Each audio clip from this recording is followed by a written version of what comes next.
I mean, look, people really need to grasp what's at stake with this. The sitting president of the United States, the fascist in chief, is lashing out desperately in a last-ditch attempt to illegitimately and illegally cling to power. He is calling on mobs of his supporters to descend on D.C. on Wednesday in what he promises to be a wild rally.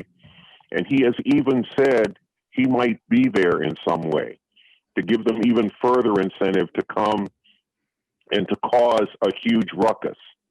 And at the same time, he is gathering his supporters in the government to disrupt the certification of the Electoral College votes. Now, this is something that happens every election.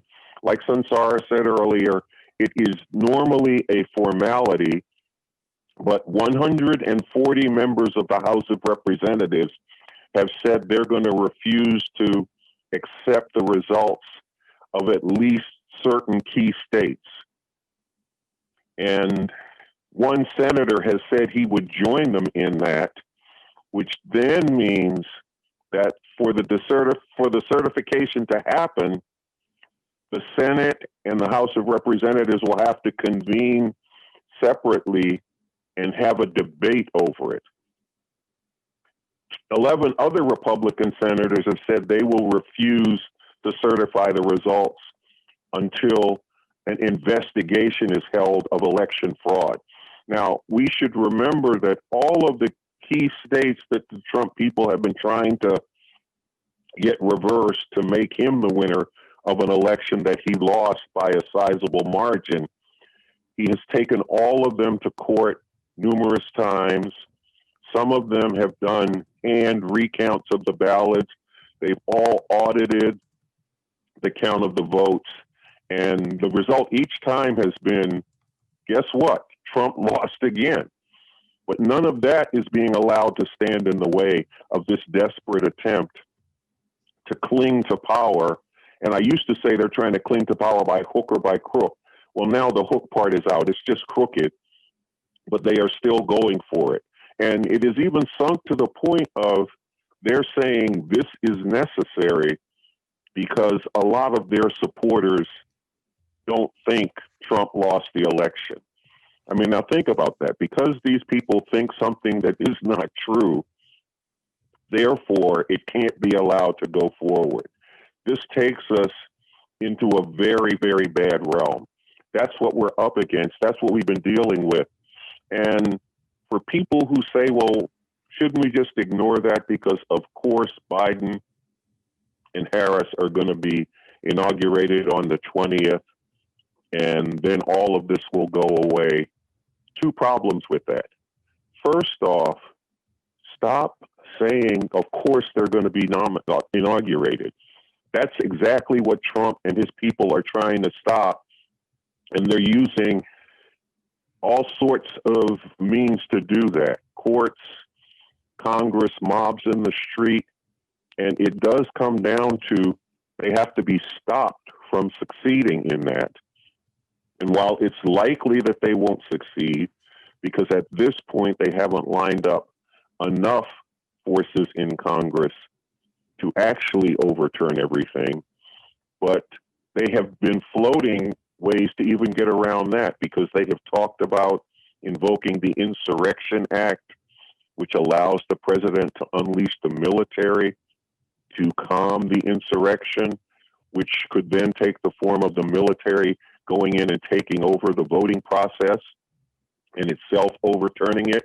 And one of the president's advisors just said matter-of-factly on TV on Sunday when someone said, well, the Constitution says the inauguration has to be on January 20th, so you have less than 2 weeks to get this settled. He just said matter-of-factly, oh, no, we can delay the inauguration. Now, of course, there's no legitimate basis for that, no legal basis for it.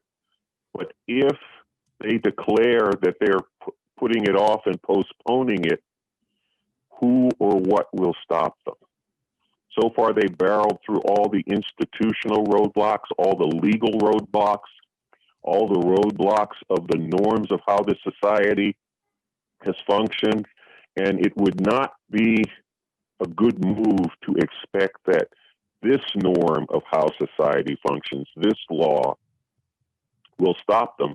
Because I skipped over and forgot the phone call that he made on Saturday. I mean, and here you have the President of the United States calling the Georgia Attorney General, who's the guy who supervises elections in Georgia, and who has already declared, based upon a recount, an audit, and I believe another recount, that the voting in Georgia was free and fair. There was no significant incidences of fraud.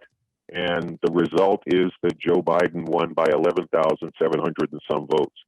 Well, Trump calls this guy up and says, I need you to find me 11,780 votes, which is a little bit more than he lost by. Now think about this. He lost the vote by almost 11,770 some votes. He says, well, find me 11,780 so that I can win this. And when the guy says, I can't do that, you lost the election, I have to report that, he says, this could be bad for you. This is risky. This could be a criminal act. You and your legal staff could face criminal charges if you do that. The chief executive of the country is telling a lesser official he could face serious criminal charges if he doesn't overturn the election in Trump's favor. This was like Tony Soprano and his consigliaries, because it wasn't just Trump on the call. They even introduced everybody who was on the call from the federal government, calling up a lesser mob figure and telling him it'll go bad for him if he doesn't do something for the head gangster.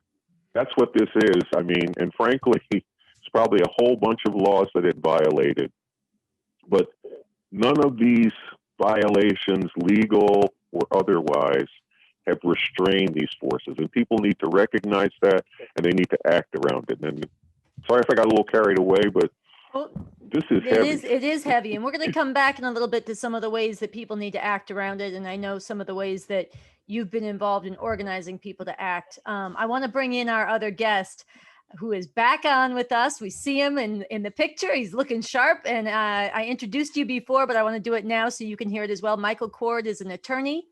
He is a writer and a regular columnist. He's also a professor, and we're very happy to have him with us today on this broadcast. Michael, welcome to We Only Want the World. Thank you very much for having me, and thank you for your patience. I don't know what went on with the technology, but I'm here, better late than never. I'm so glad I came on after Carl, because Carl presented a very strong argument, and he quoted the law. And I am an attorney, but I always tell people that I am not like most attorneys. I don't go to court to get justice, because there's very little justice there. I go to court to expose the injustice. So often when you have lawyers on, they tell you, hey, the law says X, Y, and Z, and you just plug in a little justice to the law and everybody's happy. No, it doesn't work like that. I wish I could say that Carl was wrong about his analysis. I wish I could say that, no, the law says this and the law says that and the Constitution says this, but none of that matters, because we're talking about a coup.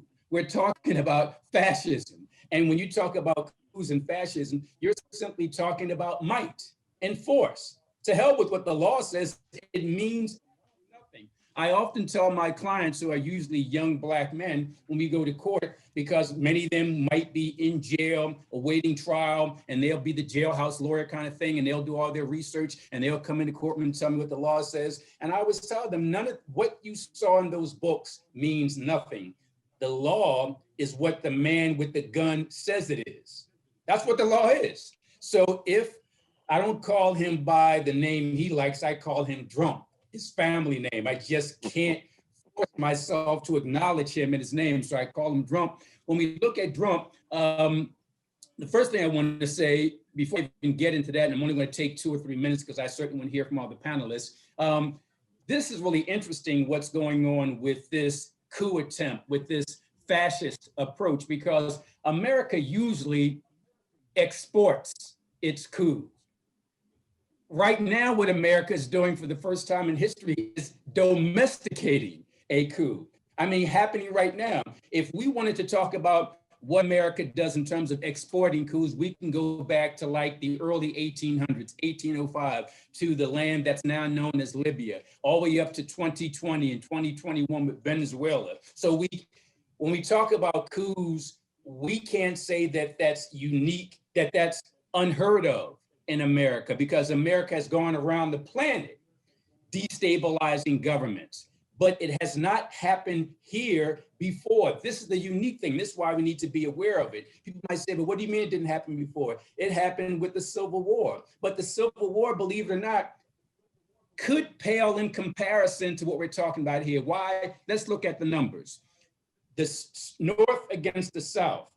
The South had about 50% of the soldiers that the North had. So it's basically a 2-to-1 battle. But when you look at what's going on now, it's damn near 50-50. Clearly, Biden got about 52% of the vote, and Trump got about 47% of the vote. That's damn near 50-50. During the Civil War, it was 2-to-1, North versus the South. Now we got about 50-50, and about 75 million soldiers or sympathizers for the modern day Jefferson Davis and the Confederate States of America. So I'm hoping that the listening audience realizes the importance of what we're talking about. People need to be running out into the street and pulling their hair out. Where we are now is a pivotal point in American history. It could go forward or it could go backward. We got to do something. We got to do something right now. And that's why, even though I'm busy with hearings, Zoom hearings in courtrooms here in Philly today, all day today, I wanted to be on this panel discussion because I'm hoping that what I say and the other panelists say get people to realize. I remember that movie from the 70s or 80s, The Fly, classic line, be afraid, be very afraid. But I add to that, be afraid, be very afraid, and then resist. Resistance comes from us talking about this now, rallying the forces. I don't want to be what Germany was before it became the Germany we know. I don't want it to be Spain before it became the Spain we know. I don't want it to be Italy before it became the Italy we know. We want the history books to look back and say there were some revolutionary vanguards who sparked an opposition to this fascism, to this coup, and the history books from 2020 and 2021 will show that the revolutionaries saved America. I never thought that I would want to save America. I never thought I'd be saying that, but right now we look at the alternative. We got to save it today in order to bring about a revolution that will help people have food, clothing, and shelter tomorrow.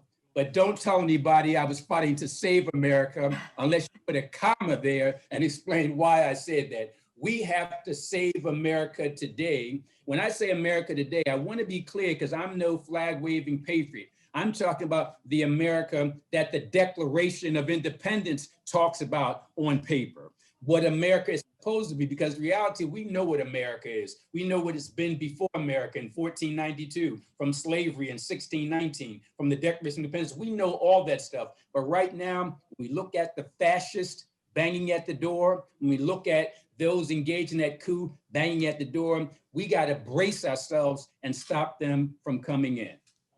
All right, so that was Michael Coard. He's a lawyer and activist and author. And I am also joined with Carl Dix, who is a revolutionary communist, a follower of the revolutionary leader, Bob Avakian. I have the two of them on the line with me for this special broadcast of We Only Want the World here on WPFW 89.3 FM. My name is Sunsara Taylor. Usually I broadcast on Tuesday nights, but we have a special hour today, given the rapidly unfolding and high stakes, very dangerous fascist coup attempt that is underway. There's nothing else to call it. And I think both of my guests have brought that alive very vividly. We're going to continue this discussion with the second roundtable tomorrow night in my normal 7 to 8 p.m. radio slot here on WPFW. Tomorrow night, we'll have Andy Z, Cornell West and Reverend Lamar, continuing this discussion of what is the danger of this fascist coup underway. So this is part one. That'll be part two. I want to come back to both Carl and Michael here with a question, which I think both of you have pointed to, and it's extraordinarily important. And I want to make sure we dedicate the last 15 minutes or so, maybe even 20 minutes of this discussion to what is the responsibility of the decent people, the people who have looked at this and don't want to see it happen. Michael just said it's about a 50-50 split. Millions more voted for Biden than voted for Trump, but they haven't been out in the public since they did so. And instead you have these fascist mobs marauding and seizing the initiative, coming to DC, flooding DC on Wednesday. And you have them seizing the initiative, doing unprecedented things in the halls of power. What is the side of the decent people going to do? We're gonna spend a good chunk of the discussion on that. But before we go there, I'm just bookmarking that so everybody sticks around and so you guys don't jump the gun. We need to do a little bit more on what the danger we face, because I feel that one of the things that I hear over and over and over again is exactly what Carl said. Oh, they're not likely to succeed, so we can ignore this.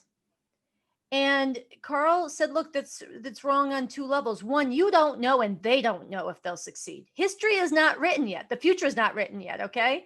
They're trying to succeed, and whether they do or not, we don't know. It does seem unlikely at this point, but things that are happening today seemed unlikely 3 days ago. So let's not be simplistic about it.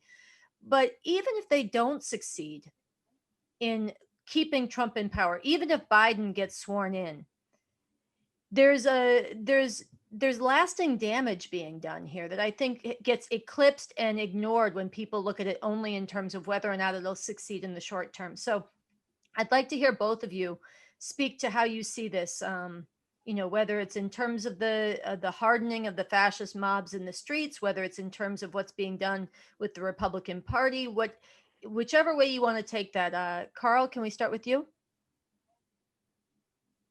Okay, I'll start this and try to hone in on it. Look, there is what I call a dual action battering ram that is being formed, forged, and hardened through the course of this. So even if this last desperate attempt falls short, and people should remember that in history, sometimes last desperate attempts succeed, but even if it falls short, this battering ram is being readied to be in motion after Trump leaves the White House, if that's what happens. And why I call it a dual action battering ram is that part of it will be in the government. I mean, think about it. 140 members of the House of Representatives who are saying the Biden-Harris election victory is illegitimate. Plus at least a dozen senators who are saying the same thing. They will become the core of an opposition to anything that this, in their minds, illegitimate government attempts to do. And what we will see is roadblock after roadblock being thrown in the face of the new administration. And let's remember, the new administration coming in has been saying, well, we're going to reach across the aisle and work with these people. So they are not coming with an orientation to fight to change anything. They think they're going to unite some people to work with them. And the people on the other side that they're saying they're going to reach across to are like, we're going to chop your hands off if they come over here. So that's one part of the battering ram. The other part are these mobs who have been called into the street. I mean, and think about it. These guys have come into D.C. twice. Each time they have attacked anybody who stood against them and bystanders, people who just happened to be there. They've marauded through the streets. They went to black churches and tore down the Black Lives Matter signs and videoed themselves burning one of those signs in a throwback to the Klan cross-burning actions that they used to do. They'd go to the houses of people who were trying to integrate neighborhoods or officials who did things the Klan didn't like and burn crosses there. And they videotaped themselves doing that and posted it up on social media.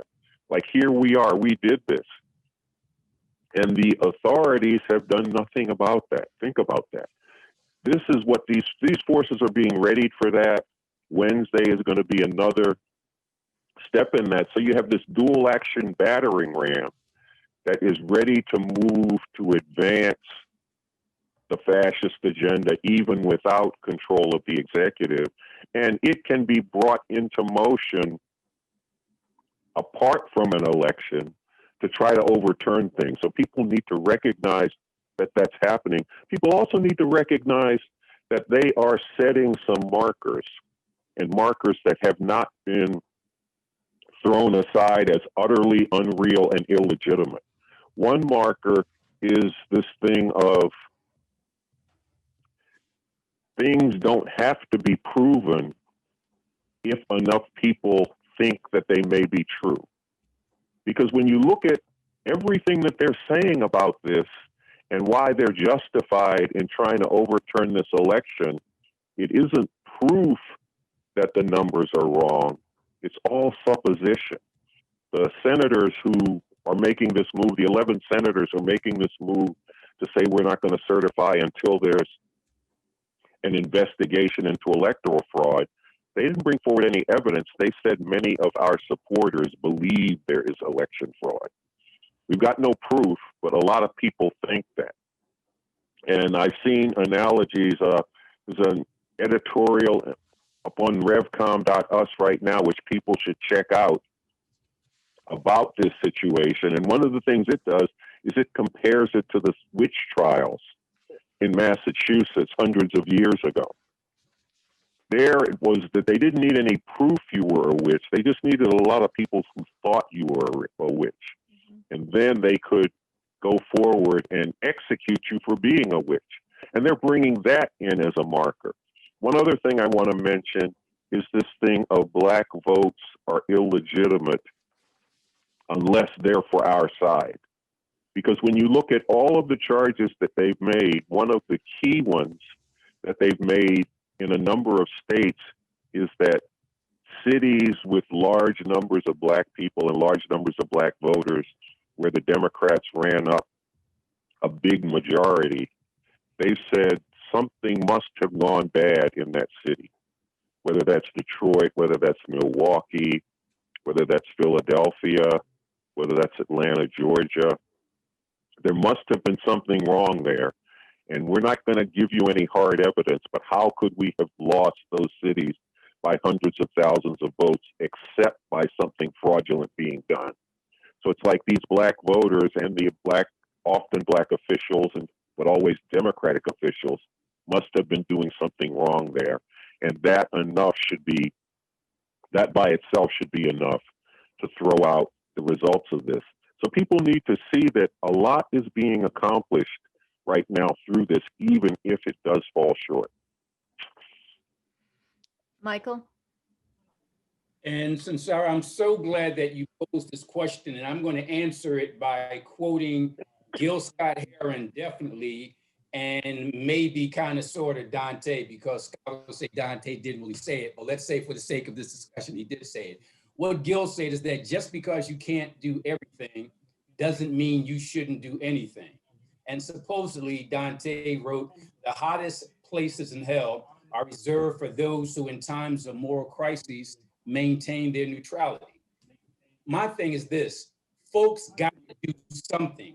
We're talking about what could happen with the coup and what could happen with fascism, but it already happened. In Portland, Trump in July sent masked federal agents in to snatch up peaceful protesters, throw them into the back of a van, and send them to a federal courthouse. You know, initially when I made my first comment, I seemed kind of frustrated that people are not in the streets pulling their hair out, because this stuff is serious. You, as much as I know about American history, you could not have told me that in the middle of the day or at night or in public, that some federal agents with masks would snatch up nonviolent protesters in America, throw them into a van, and take them to some federal building. That just seemed beyond the pale that it would actually happen. I know cops with uniforms throw you in police cars and military officials, but at least we know who they are and what they're doing. This was some crazy stuff, some nightmare stuff, and it happened in America. It happened in Portland. It happened with these federal agents knowing that they were being recorded by people, but they did it anyway. So what can we do? When Gil said do something, when Dante supposedly wrote about not maintaining neutrality, I'm talking about if you can, get on the front lines, join Refuse Fascism, join Antifa, or support groups like that. Support or join Black Lives Matter, the ACLU, even organizations like the NAACP, but don't stand on the sidelines. Do something to make some change. And the final thing I'll say about that is this. Going to law school, they teach us that if you have a logical, coherent argument, you can persuade your opponent. But when you see those people, those MAGA people and those Proud Boys, they don't understand logic. They don't understand reason. So we can't persuade them with reason. We have to outnumber them with people.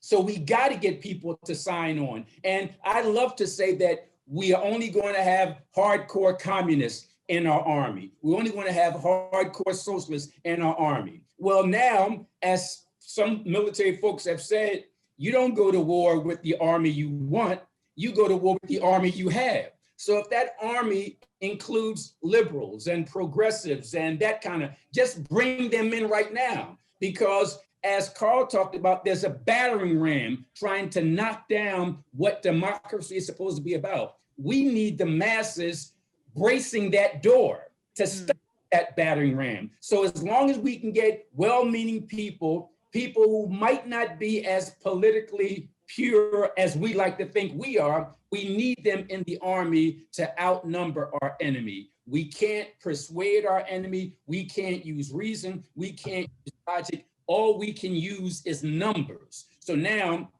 yeah, we can have a socialist vanguard, we can have a communist vanguard, but we also need the masses behind us. So let's take them, have them as the foot soldiers, and then once we win this battle, then we decide what type of revolutionary government we want. But we got to put the fire out first. It's almost like a house on fire. Let's not debate about where do we put the TV, where do we put the sofa, where does the refrigerator go, what part of the kitchen. We'll deal with that later. Let's put the fire out now. And the fire is the coup. The fire are the fascists. The only thing that beats them are the masses. All right, so I'm gonna just, I appreciate quite a bit of that. I wanna ask Carl to build on that or respond to that. I wanna make sure that everybody listening, I don't want anybody to have any room to misconstrue or misuse what was just said. I know that that's a metaphor, an army. They're out there with their violent mobs. I know Refuse Fascism. I see Michael giving me the thumbs up, Michael Coard. We're talking about nonviolent mass protests, nonviolent forms of opposition that are consistent with the morality that we have, that's based in reason and embrace of different people, different cultures, different nationalities, different languages, different genders, that is the complete opposite of those Proud Boy, MAGA, mindless, might makes right ugliness, but with the numbers. That part was critical. So I don't want anybody to take anything out of context, because what's being talked about is very serious and it needs to be understood as such. So Carl, I know you are, there's two directions I want to go with you, but I'm going to be disciplined and only ask one question. We'll circle back to the other one. Do you want to say more about why you think people have been so acquiescent, the decent people? And I use that term, the decent people, to embrace everybody who doesn't want a fascist America, from the revolutionary communists and other revolutionaries to people who are liberals or mainstream or frankly pretty apolitical, but are very upset about what's happening now.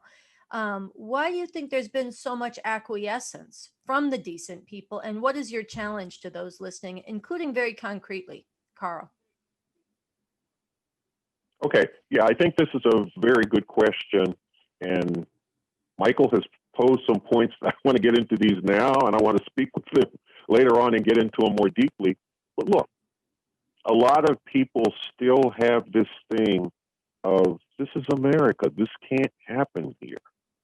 Our country is built on these principles of democracy and the rule of law and all of this, and this kind of stuff happens somewhere else. Along with that, people are being told that by people who are leading them and supposed to be leading them against this fascist onslaught. And people have not broken with that yet. They did come out, as Sunsara pointed out, in very broad numbers to vote against the fascists. And then they came out again to celebrate having defeated the fascists, and they were out in big numbers, man. And that was beautiful. But then they figured, we have done our part. Now the system will take it in hand, and it will work, and it will take care of this. Including people are saying, well, these Proud Boys and the MAGA fascists, they're ugly, but the police will handle it. And forgetting or not even never having understood what the actual role of the police is, which is to protect the system that rules over us, not protect the people in this system. So it's very important that people get our responsibility. And in this responsibility, look, I am a revolutionary communist. I have been so all my life, and I'm 72 years old, and I intend to be one the rest of my life. And I think this system is no damn good. It needs to be gotten rid of through revolution and a new system built in its place. And we have the understanding and leadership for this revolution in Bob Avakian, the leader of the Revolutionary Communist Party.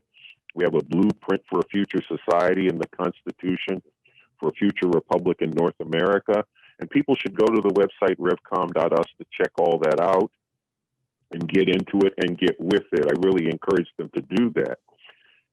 We have thrown into this effort to stop fascism because we see that if it succeeds, whatever progressive agenda you have, which includes our progressive agenda of making revolution and getting rid of this system once and for all, but if what you want to see is for Black lives to really matter, if what you want to see is the attacks on the rights of women to be stopped, if you want to see the attacks on gay people, gay, lesbian, gay, bisexual, transgender people stopped, if you want to see the destruction of the environment stopped, if you want to see these horrendous attacks on immigrants stopped, children torn from their parents' arms, being put in cages on the southern border, you want to see this stopped, we have to stop the fascists who are intensifying all of this. Because that's what Trump didn't start any of this. It was all in existence before him. Obama was called the deporter-in-chief. Let's be real. But it's being intensified, and it's being intensified not because one lunatic got into the White House, but because a section of the force, the ruling class of this country, has decided that this program, with its white supremacy, male supremacy, America First chauvinism, is what's needed to keep this empire in effect. And we have to bring together everybody we can to stop that from happening. And we dealt it an election defeat, which it has not yet accepted. And we have to make sure that they don't get to overturn it.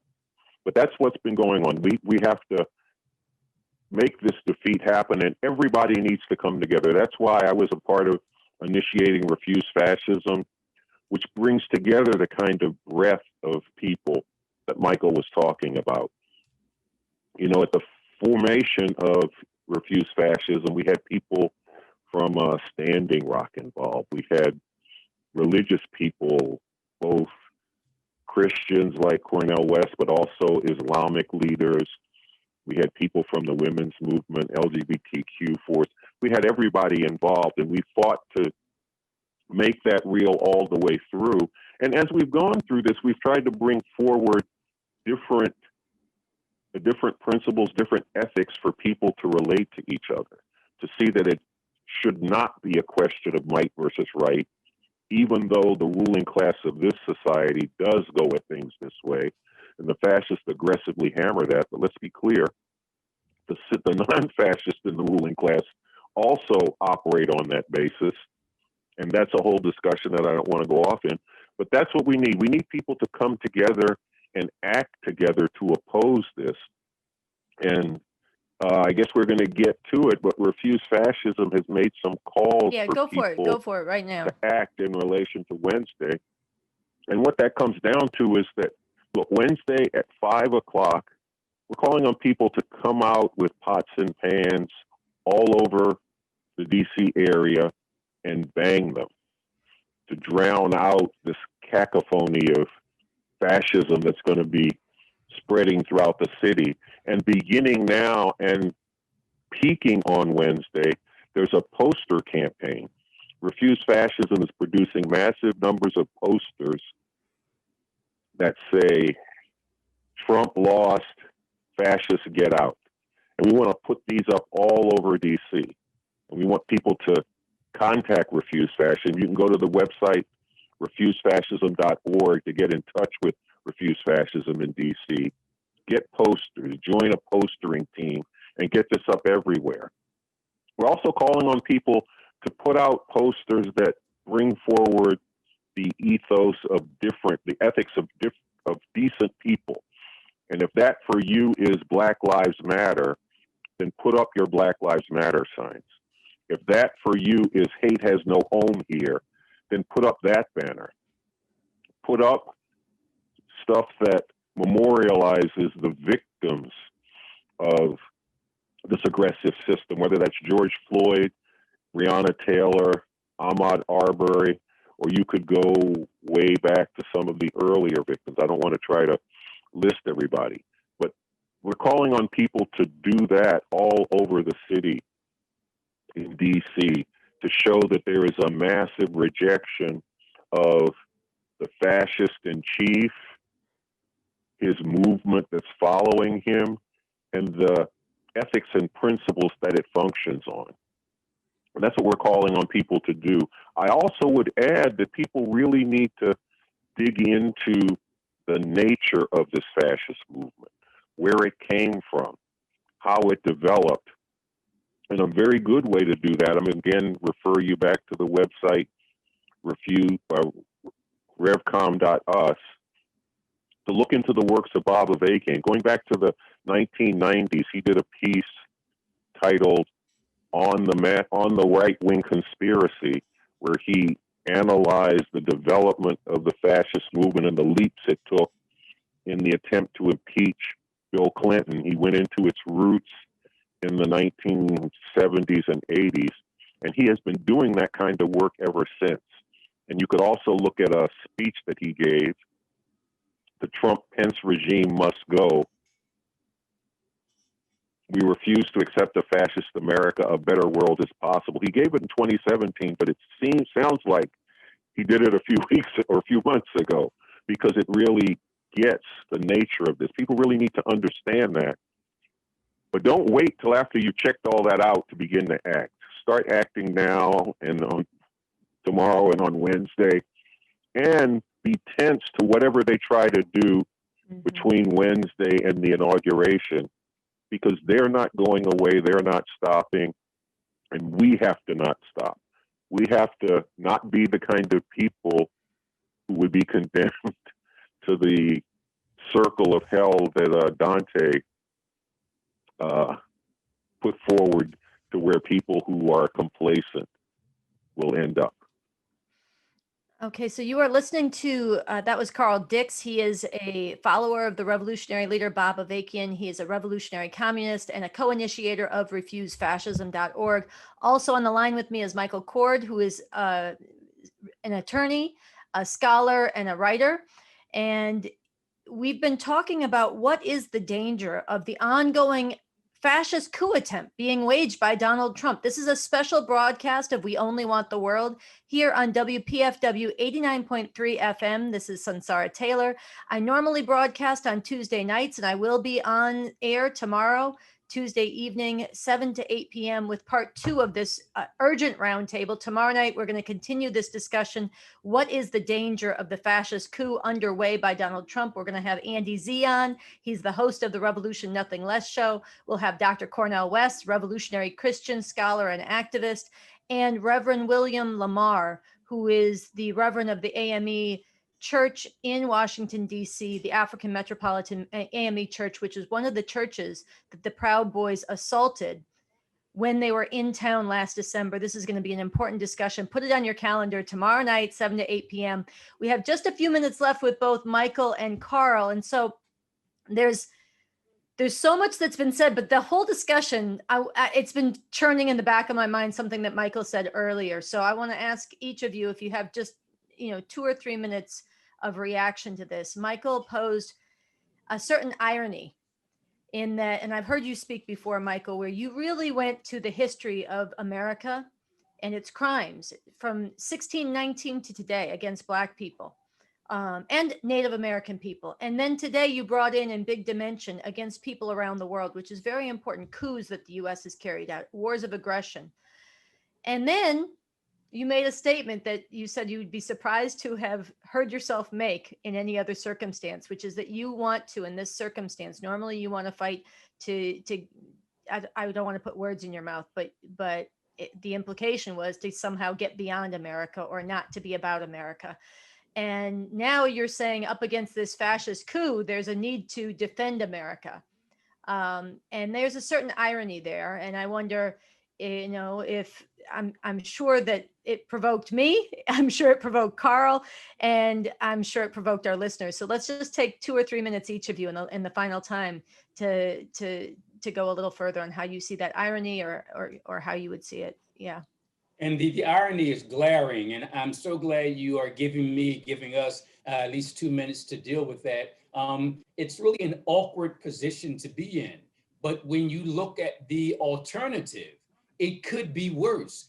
I've never been a fan of Joe Biden, but I found myself not only voting for him, but trying to get family, friends, and others to vote for him because it clearly was and is the lesser of the evils. So at this point, in order to have a brighter day tomorrow, we have to fight the good fight today. And if fighting the good fight today means standing up for what American democracy is supposed to be about, then so be it. And one thing I also want to add, and I'm so glad you mentioned this right after my previous comments, it's important that we engage in activism that's vocal, that's animated, that maybe is even confrontational, but it has to be the type that's lawful and nonviolent and almost MLK-like and freedom rider type. And for those who might think that I'm naive and idealistic for saying that, this is what I always tell people. I'll never forget that scene from the Clint Eastwood movie, one of the worst actors in world history. But apart from that, where in Sudden Impact,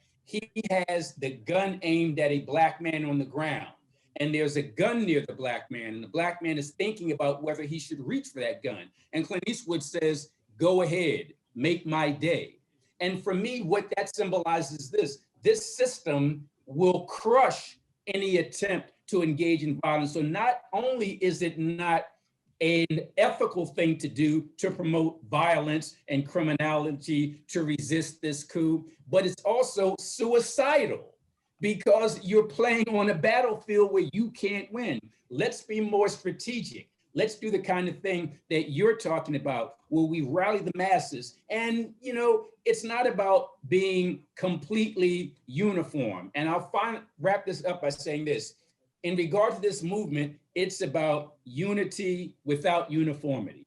Unity without uniformity. It's almost like an all-star team, where in a football game, you got some people wearing the Dallas uniform, some wearing Washington, some wearing the Eagles, but they come together to score that touchdown. You might not be a Cowboy or an Eagle or play for Washington, but now we are united for this purpose. We have different uniforms on, but we're united as members of this all-star team. That's why I say unity without uniformity. Masses come together, resist the coup, resist the fascists, and then later, we'll deal with how to create a revolutionary America. Carl? Okay, I mean, every time Michael speaks, he raises other things that I'd like to speak to. But let me start with the question that you posed. And look, I voted for Joe Biden too. And like I said, I'm 72 years old. I had a lot of earlier opportunities to vote for somebody in one of their elections. That's the first time I've ever voted in a presidential election. And in saying that, it's not because I thought Biden represented something good, but that the other side represented something qualitatively worse. And this time, the difference between the representatives of the two different sections of the ruling class mattered for humanity. And that is what is driving me. What's in the interest of humanity? Because I wouldn't say I'm trying to save America or bring America back to what it should be on paper. Because when you look at what America is on paper, that paper was all written in a slave society, a society whose foundations economically, politically, socially, all of that was a slave society, and slavery was legal within all of that stuff they put on paper, which may have some good sounding aspects. So what I want to do is I want to advance the interest of humanity, and that required stopping the transition of capitalist imperialist America to a fascist capitalist imperialist society, because that would have made it much more difficult to do anything to change this society. We also, in Refuse Fascism, have called from the beginning for mass, nonviolent protest activity. And the point to that was, what's our strength? What's the strength that we have? And the strength is the masses of people, and that is more the forms that we can win them to. And when people oppose the fascists, a lot of people say, well, there are good protesters and bad protesters because some people are too confrontational.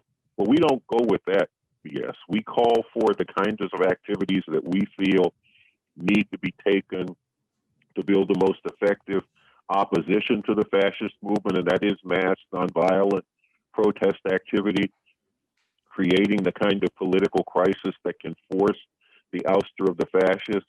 At the same time, we don't condemn people who have opposed in other ways. We don't buy into this thing of, well, Antifa shouldn't be out there and doing what it's doing, because we understand, okay, you're on the same side we are. We don't think your methods are the most effective, but we're not going to throw you to the wolves for that. So that's how that's how I approach this. That's how we try to approach this in terms of bringing forward a movement to take on and stop a fascist America. And this needs to continue. This needs to continue up through the inauguration, but also after the inauguration, because the fascists aren't going to go away. All right, so I'm gonna do something that's completely unfair to my guests, but maybe it'll provoke you guys to come back, and we'll continue this conversation in a future show. Is that, look, this discussion to me of first, the whole fascist coup, it's very important we sound the alarm. But what I was going to say in addition is that this discussion of what's the foundations and roots of America, and what does that have to do with Donald Trump and the qualitative leap to fascism right now, I just want to point people to Bob Avakian, the revolutionary leader, has done extraordinary work on the need to defend, he calls it defend the Weimar Republic, the analogy to the bourgeois democratic government in Germany before the Nazis came to power, defending Weimar without becoming Weimar, defending against stopping the attacks on bourgeois democracy without taking them up ourselves and thinking that's the answer. And while at the same time uniting with people who do think that's the answer. So that's a big discussion that we're going to need to continue to mine. But for now, I just want to thank Michael Coard and Carl Dix for joining me here on We Only Want the World. Thank you both. Thank you. Thank you for having us on, Sunsara.